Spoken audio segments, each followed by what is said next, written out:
temps d'aller voir les amis, il faudra leur téléphoner. Il y a un temps pour chaque chose, la vie elle, ce n'est pas rose. La fin du monde est à 7 heures. Il reste 1 heure avant la fin du Le monde. ciel s'est enfin mis d'accord, éliminons de l'univers la race humaine par la mort. La parole est à Jupiter, envoyons donc un météore sur cette engeance que j'aborde, sauf sur Gertrude que j'adore. Mercredi 17 février 1999, les jumelles québécoises Catherine et Isabelle Bourassa posent pour Playboy. Leur candidature n'ayant pas été retenue par le magazine, les jumelles Dion déclarent « Non, nous ne sommes pas froissées, c'est parce qu'on vient juste de sortir du bain ». Et Marie-Lise Pilote se prépare au carême. Pour les 40 prochains jours, elle fait une croix sur les sucreries. Si elle résiste jusqu'à Pâques, elle aura ce corps de déesse. Non mais tu sais, dans le sens de Laura Sokor. Ben alors, c'était ça ou une joke de suçage de nana à la place. Fait que, bon. Bonne fête du monde, mesdames et messieurs. Tout d'abord, des nouvelles de moi. Et bien, soir de grande première aujourd'hui. Alors que nous donnons le coup d'envoi à notre grand pageant, journaliste d'un jour, au terme duquel, évidemment, nous élirons Mademoiselle et Monsieur Reportage 1999. Alors, sans plus tarder, j'invite donc notre première participante à descendre le grand escalier de la fin du monde. Mesdames, messieurs, Marie-Lise Pilote, ma journaliste d'un jour. Oui, c'est toi ma reporter, tu vas m'apprendre des affaires, ma journaliste d'un jour. Tu vas faire une grande enquête, après on va faire la fête, ma journaliste d'un jour. Au Kurdistan, tu feras trembler les grands, ma journaliste. À moi. Oh mon Dieu! Marie-Lise, bonsoir! Bonsoir! Bonsoir, bienvenue à la fête du monde, Marie-Lise. Merci. Non, ne me remerciez pas pour cette merveilleuse entrée. Vous le méritez. On vous attendait avec impatience, Marie-Lise. On est tous très contents de vous voir. Alors là, vous allez rester assise bien calmement comme ça pendant que je vais présenter votre reportage. Oui. Et après, on va échanger ensemble. Bon, alors donc, vous savez, Marie-Lise le sait, je le sais, vous le savez peut-être, les grandes traditions se perdent. Qu'est-il advenu, par exemple, de cette magnifique coutume qui consistait le jour de la Pentecôte à remplacer les remèdes de ses vieux parents par des tic-tac? Moi, je me souviendrai toujours du grand-papa Oscar que j'avais, hein, hurlant sur sa bassine et de la bonne odeur de menthol qui se dégageait de lui. Mais ça, c'était le bon temps, ça. Pour perpétuer la mémoire de ces vieilles pratiques, Marie-Lise Pilote nous parle donc d'une autre belle tradition en perte de vitesse. À vous, Marie-Lise. Si je vous dis mercredi 17 février, à quoi pensez-vous? Oui, tout comme moi ce matin, vous vous êtes sûrement levé en vous disant « Tiens, c'est le carême qui commence aujourd'hui? »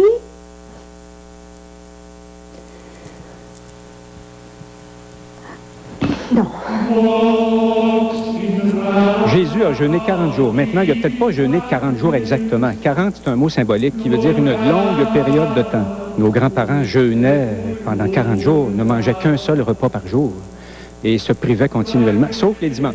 Allez-vous faire le carême cette année? Je vais le faire cette année. Ben, voyons, faites-moi pas mourir avant le temps. Non, Non. non, Non.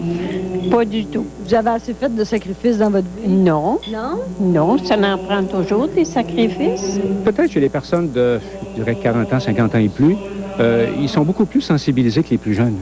Pareil comme là, aujourd'hui, c'est le mercredi des cendres. Est-ce que vous allez manger du dessert? Le dessert, c'est pas... Oui. Oui. Oui, des bons carrés au citron. Des carreaux au citron. Oui. Puis vous avez... C'est mercredi des cendres, là? Puis vous avez mangé du dessert. Nous en ont donné. Toujours uniquement pour essayer de se faire violence à soi-même, pour grandir intérieurement. Alors pour nous chrétiens, c'est une période de croissance intérieure et non de tristesse. Actuellement, l'Église nous demande au besoin, si on en sent vraiment le besoin, de se confesser au moins une fois l'an, une fois par année. J'ai pas juste fait des mauvaises choses quand même. Je me suis fait violence, je me suis fait attacher. J'ai pas eu de plaisir, par exemple, non. Ça vous tente de plugger vos dates de messe? Donc, actuellement, tous les dimanches en carême, on a une messe à 10h30 à l'église Saint-Barnabé-Apôtre. Okay. Et en carême, il y aura une messe la veille de Pâques à 8h le soir. OK. Puis la journée de Pâques? La journée de Pâques, il y aura une messe à 10h30. Ici, c'est une petite paroisse. Alors, on ne multiplie pas tellement les messes. OK, il n'y aura pas de Il supplémentaire. n'y aura pas de supplémentaire. Hey, de retour avec la grande mystique, Marie-Lise Pilote. Marie-Lise, donc, rebonsoir. Bonsoir, Marc. D'où vous est venue l'idée, Marie-Lise, de choisir un sujet comme le carême? Ben, j'aurais pu faire un reportage sur la politique ou des choses comme ça, je pense. En douter, Marc, en tout cas. Ben oui, évidemment. Non, mais j'aurais pu, mais je sentais quelque chose monter en moi cette semaine. Une montée mystique, carrément. Oui, j'avais une montée mystique. Je pense qu'à un moment donné dans la vie, on a besoin de se retrouver. Et ça a donné l'occasion, évidemment. Je pense que dans le temps de Pâques, c'est le temps OK. de se retrouver puis de... Ça va bien, la vie? Oui, Mais là, non, mais il paraît que votre mère, Madame Pilote, Oui, Madame oui. Pilote, donc, vous a donné beaucoup d'indices, évidemment, sur un carême qu'on pratiquait ouais, peut-être pas ben, de votre génération. On est de la même génération. elle m'a expliqué un peu ce Ouais. que c'était, puis finalement, elle m'a dit, à part de ça, va donc voir sur Internet, t'es pas branché. C'est ça qu'elle m'a répondu, ma mère. Mais c'est sûr, c'est pas évident. Il y a presque plus de monde qui Non, pratique on le a- carême. Ben, dans les foyers de personnes âgées, comme une madame me disait, ben, c'est bien trop dangereux. Écoute, on a une diète à suivre, on commencera pas à se mettre Ah, ben non, effectivement, à c'est une bonne jeûner. raison. Puis les jeunes, ils savent pas c'est quoi. On a recueilli, par exemple, c'est dommage, on n'a pas eu le temps de montrer, on a recueilli plusieurs faces de carême. Ah oui, Parce OK, d'accord. qu'il y a la face à voir pendant le temps du carême, la D'accord. grande face longue. OK. blanche. C'est la période, évidemment, pour être déprimé. C'est le temps d'être déprimé. OK. Oui, vous Bon. avez 40 jours, en fait. OK, pour être déprimé. C'est ça. C'est bien gentil, peut-être que vous avez donné le goût du mysticisme à plusieurs de nos auditeurs. Merci beaucoup, Marie-Lise. Peut-être. Faut se retrouver. Ah, faut se retrouver. Écoutez, c'est tout le temps qu'on a. Je sais pas. Merci infiniment d'abord Ça m'a fait plaisir. d'avoir participé à ça. Ça m'a fait plaisir. Je sais pas si vous imaginiez être payé, Marie-Lise, ce soir, mais de toute façon, vous ne repartirez pas les mains vides, n'est-ce pas, Jacques? Jacques!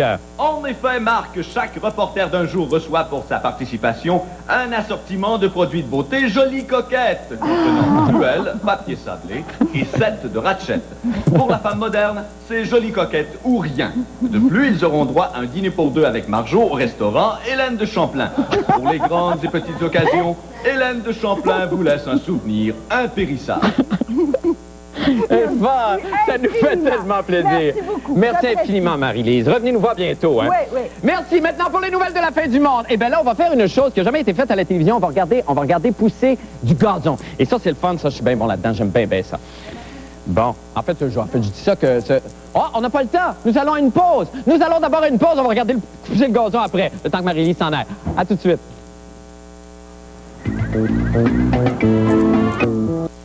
Quand t'es si content. Vous aimez ça, hein? Je suis sûr que vous aimez ça, voir pousser du gazon. Vous aimez ça? Bande de criminels!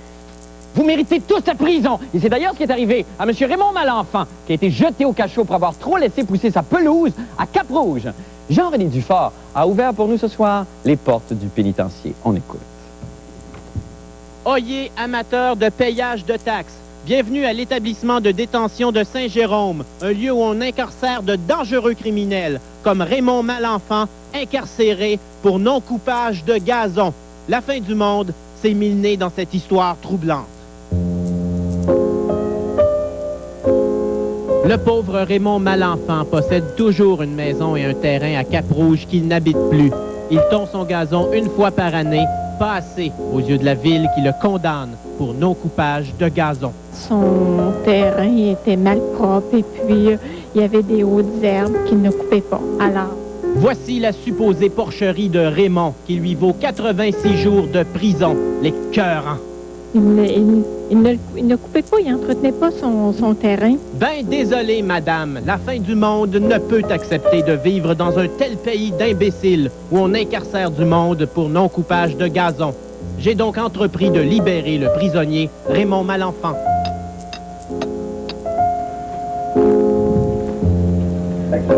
Je m'en vais visiter Raymond Malenfant. Je m'excuse, mais il n'y a pas de communication. Ouais, mais je peux-tu le visiter?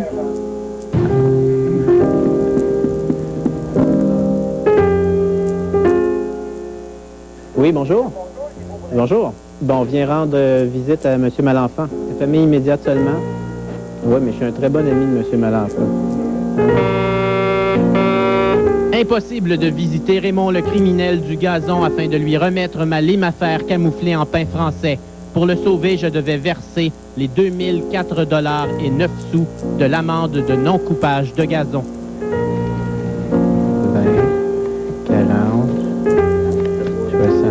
En tout cas, il y a 2000 là-dedans.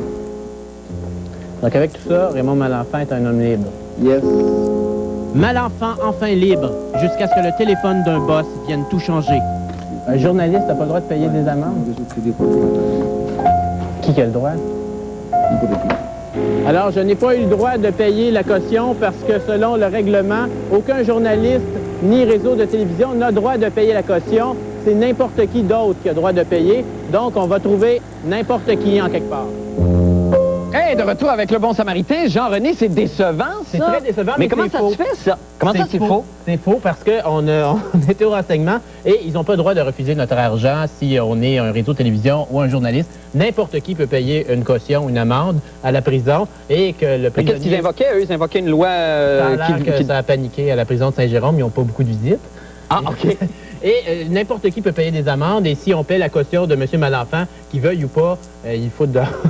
C'est tout. Ah bon, OK, ben là, alors, ben, sachant ça, qu'est-ce que vous allez faire? Est-ce que vous allez libérer demain? Ben, on ne sait pas, parce que là, demain, ce soir, M. Malenfant passe la nuit à l'hôpital, parce que M. Malenfant oui, il y a eu un malaise. a été un peu traumatisé de se faire incarcérer pour non-coupage de gazon. Et là, il a pété une crise d'angine et il est à l'hôpital de Saint-Jérôme. C'est assez spécial parce qu'il a 86 jours de prison parce que le gazon était 50 cm de haut. Ah, mais à Cap-Rouge, ils sont sévères là-dessus. On est dans un pays où les... Ah non, ben écoute, il faut que ça se tienne debout, ce monde-là. Fait que si jamais si on paye pas l'amende, ben, il va sortir le 24 février. Bon, OK.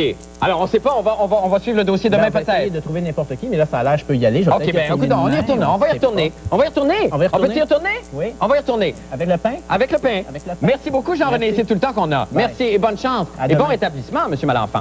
Bon, quelle ne fut pas la surprise des habitants de la petite municipalité de Kirkland, en banlieue de Montréal, de découvrir que les jumelles Bourassa, qu'ils ont pratiquement vu naître, s'étaient prêtées cette semaine au jeu des photographies du magazine Playboy. Les demoiselles de 19 ans ont illustré avec brio la maxime populaire qui dit « En avril, ne te découvre pas d'un fil, mais en février, mets-toi à quatre pattes avec ta sœur jumelle en faisant semblant de jouer au Monopoly avec un doigt dans ton péteux. » Attendez, je suis pas sûr que ça soit ça. Là. Des fois, je dis n'importe quoi. Je vais juste vérifier dans les pages roses là, du dictionnaire. En avril, ne te découvre pas d'un fil. Bon, c'est ça. En avril. Ne te découvre pas d'un film en février. Parce que... Non. Ah, non. Excusez-moi. C'est au Scrabble. Bon. Les jumelles Catherine et Isabelle Bourassa, toutes deux aux études, ont été choisies donc pour représenter le collège John Abbott dans le cadre d'un spécial College Girls. Patrick Masbourian, toujours prêt à s'instruire, a visité l'établissement pour nous. On écoute. C'est le micro bien bandé que je me suis présenté au prestigieux collège John Abbott. Ce dernier a d'ailleurs de quoi être fier, car après la qualité de son enseignement, la beauté de son campus et l'efficacité de ses cheerleaders, c'est maintenant au tour de ses playmates de contribuer à sa renommée internationale. Non, ne courez pas acheter le Playboy, là, on va vous le montrer. Tout a commencé lorsque deux sœurs jumelles étudiantes au collège, Isabelle et Catherine, se sont présentées sous l'instigation de papa aux auditions de la délégation Playboy de passage à Montréal l'été dernier. Résultat, elles figurent aujourd'hui dans l'édition spéciale College Girls, habillées aux couleurs du collège. Si j'avais eu le choix d'associer le collège à une revue, je pense pas que j'aurais choisi Playboy, mais les filles ont porté, semble-t-il, des T-shirts du collège et ça leur appartient. Ils ont le droit de le porter. Donc, c'est pas mon choix, mais ils n'ont pas besoin de ma permission ou de la permission du collège pour ça, pas du tout. Probablement, il va y avoir une certaine fierté pour des filles qui ont réussi, des filles qui ont quand même réussi à avoir un exposure au niveau d'une revue internationale. Je pense que la clientèle va sûrement être fière. Je sens que vous êtes fier vous-même. Ben, écoutez, j'ai pas à commenter. Les filles ont pris une décision et je trouve ça bien pour elles. Si elles ont eu ce qu'elles ont voulu, si elles veulent faire carrière là-dedans, c'est comme mannequin, c'est fantastique pour elles. Donc, j'ai pas commenté là-dessus, mais au niveau institutionnel, on est bien à l'aise avec le succès de nos étudiants et étudiantes. Le prestigieux collège John Abbott devra donc considérer sérieusement l'ajout de College Girls à sa collection de périodiques, histoire de partager sa fierté avec tous ses élèves. Et on est de retour avec Patrick Masbourian. Patrick, bonsoir. Bonsoir, Marc. C'est quand même étonnant d'entendre un directeur d'école comme ça, presque vanté, finalement. Est-ce qu'on parle d'une nouvelle forme de publicité pour les écoles, là? Ah non, j'irai pas jusque-là. Je pense que, tout d'abord, effectivement, ça nous a un peu surpris. Ouais. Mais à prime abord, c'est qu'il faut comprendre qu'on peut pas porter un jugement de valeur sur une décision comme celle-là. Si les filles veulent le faire, ben c'est leur choix. Et évidemment, le collège, lui, il part du principe que c'est un établissement public. Donc, en réalité, il n'a pas propriété. Il n'y a pas la propriété de son nom, si vous voulez. Là, donc, il n'y a pas de conséquences à l'école même depuis l'apparition du magazine. Non, c'est ça. Ce qui est surtout surprenant, je pense, dans le commentaire du directeur, c'est quand il soulève la fierté. Alors, non seulement pour lui, il n'y aura pas de conséquences dites négatives, mais au contraire, il avait l'air de dire qu'il y aurait une fierté générale. Et là, je mettrais un bémol parce que l'ensemble des élèves partagent un peu, si vous voulez, sa première opinion, à savoir que, bon, ça ne regarde personne, mais de là à dire qu'on est fier, ça, c'est une autre histoire. Ça, c'est une autre histoire. Ben, c'est tout le temps qu'on a. Merci infiniment, Patrick Masbourian. Eh, mon Dieu, que voulez-vous? Eh oui, oui, merci. Nous allons faire une petite pause et nous revenons avec d'autres nouvelles. Restez là, je vous en prie. La fin du monde est à 7 heures!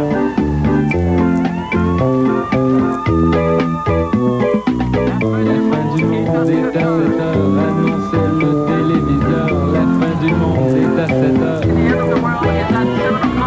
Avant d'aller voir les amis, il faudra leur téléphoner. Il y a un temps pour chaque chose, la vie, elle, ce n'est pas rose. La fin du monde est à 7 heures. Il reste 1 heure avant la fin du Le monde. ciel s'est enfin mis d'accord, éliminons de l'univers la race humaine par la mort. La parole est à Jupiter, envoyons donc un météore sur cette engeance que j'aborde, sauf sur Gertrude que j'adore. Jeudi 18 février 1999, le premier ministre Jean Chrétien connaît de plus en plus de problèmes d'image. Un conseil, M. Chrétien, le collagène, on doit l'injecter sur les 2 côtés de la lèvre. Et pour n'avoir pas tondu son gazon, Raymond Malenfant purge son 8e jour de prison. Vite, époussetez Joan Baez pour qu'elle lui écrive une chanson. Post-scriptum, Joan Baez est une ancienne chanteuse militante qui s'est beaucoup impliquée dans la guerre du Vietnam. Ce n'est pas drôle, mais Dieu que c'est instructif. Bonne fête du monde, mesdames et messieurs. Tout d'abord, des nouvelles de moi, vous savez. Oui, nous le savons. Nous sommes en plein milieu de l'hiver.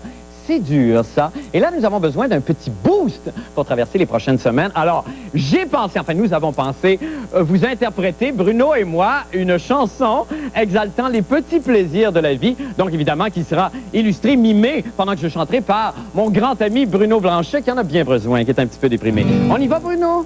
Ça va pas, hein? Check la chanson. Le bonheur ne tient qu'à peu de choses. Un train, un gamin, une rose.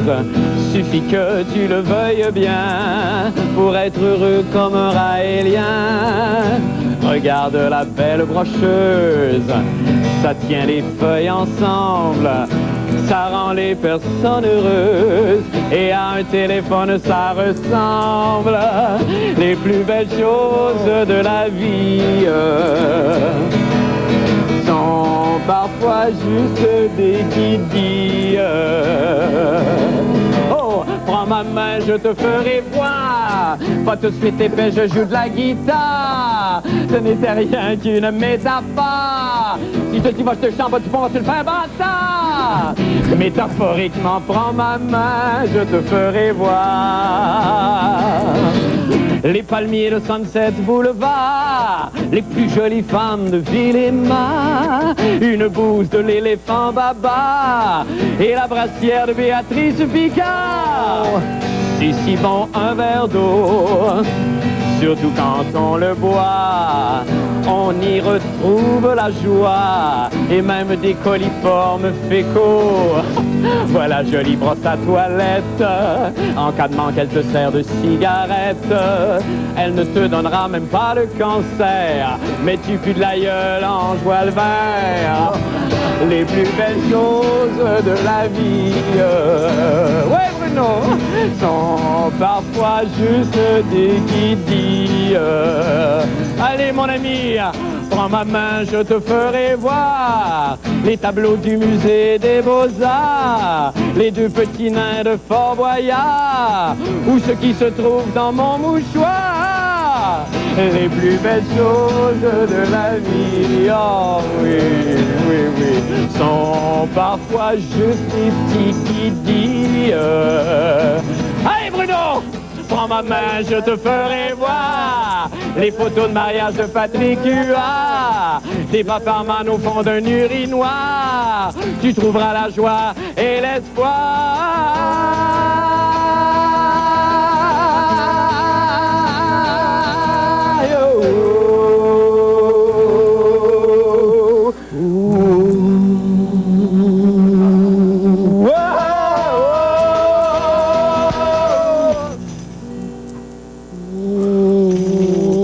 Ça va mieux, mon ami? Oui, ça va bien. Oh, bonne soirée, Bruno. Merci, Marc. D'accord. Maintenant, pour les nouvelles de la fin du monde. Eh bien, l'affaire Raymond Malenfant se poursuit.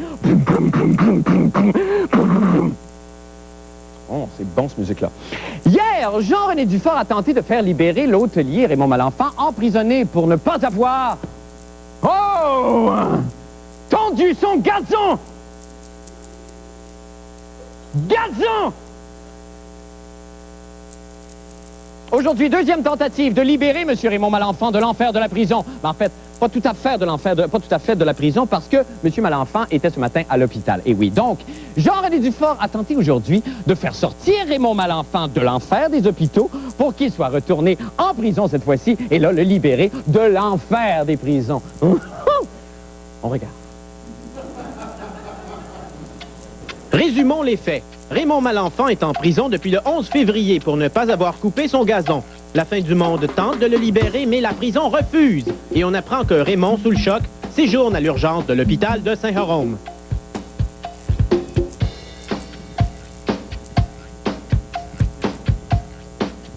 Ça va bien. Qu'est-ce qui se passe avec vous? Il se passe rien, je suis rendu au ciel. Mais non, vous êtes à l'hôpital de Saint-Jérôme, c'est pas le ciel, ça. Vous êtes en prison pour non-coupage de gazon. Oui. C'est pas fort.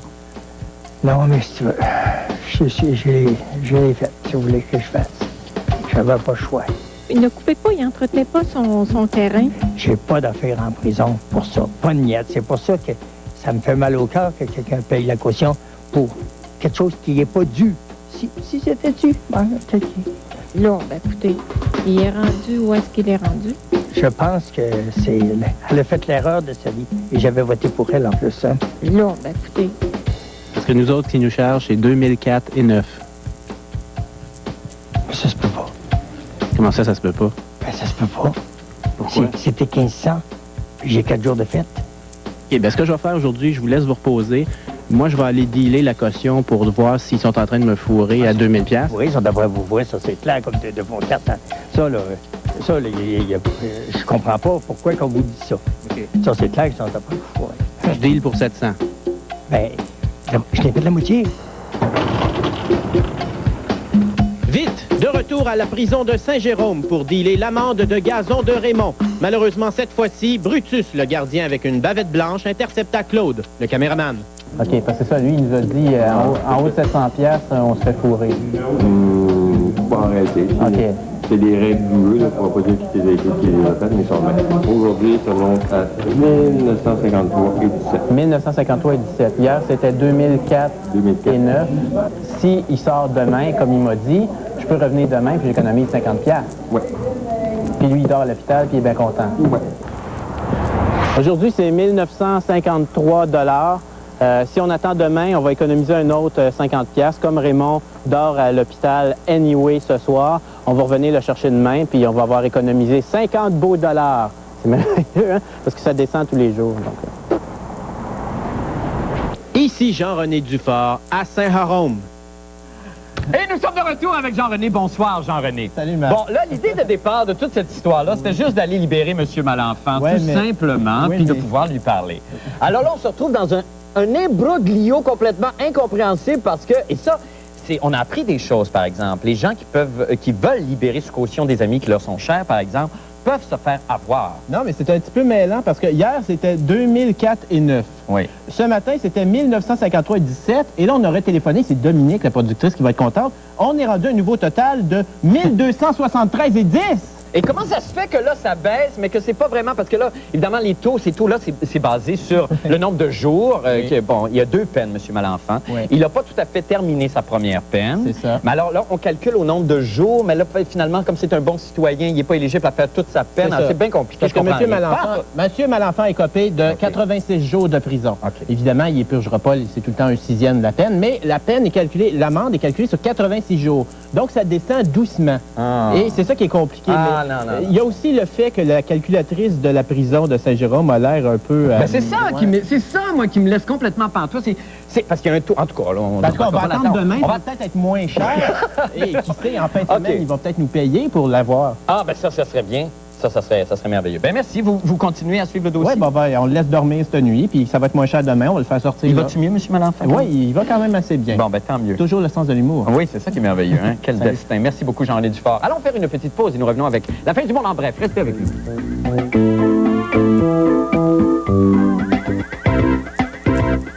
Eh bien là, je suis au seuil de la révolte. Est-ce que la révolte est là? À partir de bonheur! Ah, alors je reste sur le seuil de la révolte. Ce matin, le chroniqueur de télévision Didier Fessou du quotidien Le Soleil de Québec a dit du mal de mon émission. Ah, que ça me fait quoi? Et non content de rouler quelques-uns de mes collaborateurs spéciaux dans la boue, il a écrit, et je cite... Oh, ça m'a fait mal. Et là, non seulement il a écrit... mais il a aussi publié en tout chiffre le numéro personnel de ma productrice, Dominique Chaloux. Là, franchement, M. Fessou, c'est bas, c'est vil, c'est cheap, c'est écœurant. Moi, s'il y a une chose qui me met hors de moi, c'est bien la publication de numéro de téléphone. Franchement, je trouve ça d'un amateurisme odieux. Là, M. Fessou... Votre journal et les gens de Québec méritent beaucoup mieux que ça. Alors, je vous baboune un moment le temps que les sous-titres finissent de passer.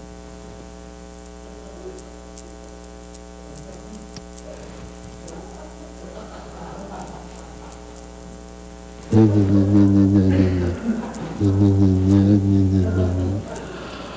vous salue même pas, M. Fessou. Mais si vous pouviez m'avoir des billets, par exemple, pour Elvis Story au Capitole, j'aimerais bien ça serait bien.